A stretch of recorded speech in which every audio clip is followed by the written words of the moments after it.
When I was a kid, I used to think that pork chops and karate chops were the same thing.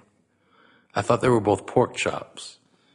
And because my grandmother thought it was cute, and because they were my favorite, she let me keep doing it. Not really a big deal. One day, before I realized fat kids are not designed to climb trees, I fell out of a tree and bruised the right side of my body. I didn't want to tell my grandmother about it because I was scared I'd get in trouble for playing somewhere I shouldn't have been. A few days later, the gym teacher noticed the bruise and I got sent to the principal's office. From there, I was sent to another small room with a really nice lady who asked me all kinds of questions about my life at home. I saw no reason to lie. As far as I was concerned, life was pretty good. I told her whenever I'm sad, my grandmother gives me karate chops. This led to a full-scale investigation, and I was removed from the house for 3 days until they finally decided to ask how I got the bruises. News of this silly little story quickly spread through the school, and I earned my first nickname, Pork Chop. To this day, I hate pork chops. I'm not the only kid who grew up this way, surrounded by people who used to say that rhyme about sticks and stones. As if broken bones hurt more than the names we got called, and we got called them all. So we grew up believing no one would ever fall in love with us, that we'd be lonely forever, that we'd never meet someone to make us feel like the sun was something they built for us in their tool shed. So broken heartstrings bled the blues as we tried to empty ourselves so we would feel nothing. Don't tell me that hurts less than a broken bone.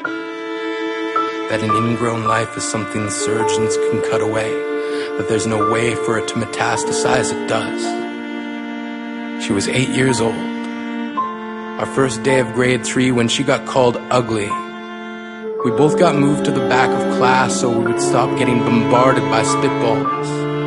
But the school halls were a battleground where we found ourselves outnumbered day after wretched day. We used to stay inside for recess because outside was worse. Outside we'd have to rehearse running away or learn to stay still like statues, giving no clues that we were there in grade 5. They taped a sign to the front of her desk that read, "Beware of dog." To this day, despite a loving husband, she doesn't think she's beautiful because of a birthmark that takes up a little less than half her face. Kids used to say she looks like a wrong answer that someone tried to erase but couldn't quite get the job done. And they'll never understand that she's raising 2 kids whose definition of beauty begins with the word mom. Because they see her heart before they see her skin. Because she's only ever always been amazing. He was a broken branch grafted onto a different family tree. Adopted. Not because his parents opted for a different destiny. He was 3 when it became a mixed drink of 1 part left alone and 2 parts tragedy. Started therapy in 8th grade. Had a personality made up of tests and pills. Lived like the uphills were mountains and the downhills were cliffs. 4/5 suicidal, a tidal wave of antidepressants, and an adolescence being called pauper. 1 part because of the pills. 99 parts because of the cruelty. He tried to kill himself in grade 10 when a kid who could still go home to mom and dad had the audacity to tell him, "Get over it." As if depression is something that can be remedied by any of the contents found in a first aid kit. To this day, he is a stick of TNT lit from both ends. Could describe to you in detail the way the sky bends in the moments before it's about to fall. And despite an army of friends who all call him an inspiration, he remains a conversation piece between people who can't understand. Sometimes being drug-free has less to do with addiction and more to do with sanity. We weren't the only kids who grew up this way. To this day, kids are still being called names. The classics were "Hey Stupid," "Hey Spaz." Seems like every school has an arsenal of names getting updated every year. And if a kid breaks in a school and no one around chooses to hear, do they make a sound? Or they're just background noise from a soundtrack stuck on repeat when people say things like kids can be cruel? Every school was a big top circus tent, And the pecking order went from acrobats to lion tamers, from clowns to carnies. All of these miles ahead of who we were freaks. Lobster claw boys and bearded ladies.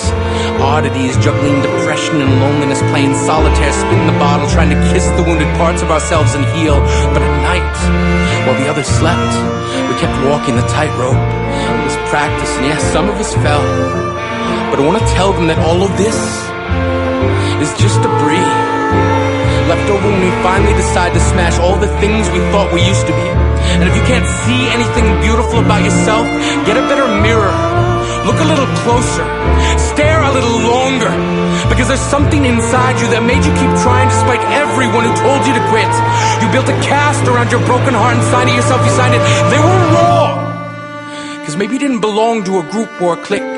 Maybe they decided to pick you last for basketball or everything.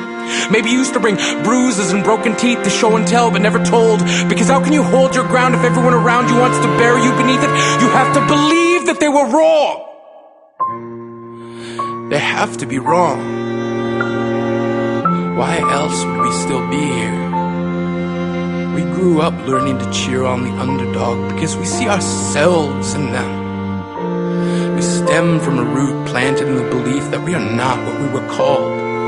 We are not abandoned cars stalled out and sitting empty on some highway. And if in some way we are, don't worry. We only got out to walk and get gas. We are graduating members from the class of We Made It. Not the faded echoes of voices crying out names will never hurt me. Of course, they did. But our lives will only ever always continue to be a balancing act that has less to do with pain and more to do with beauty.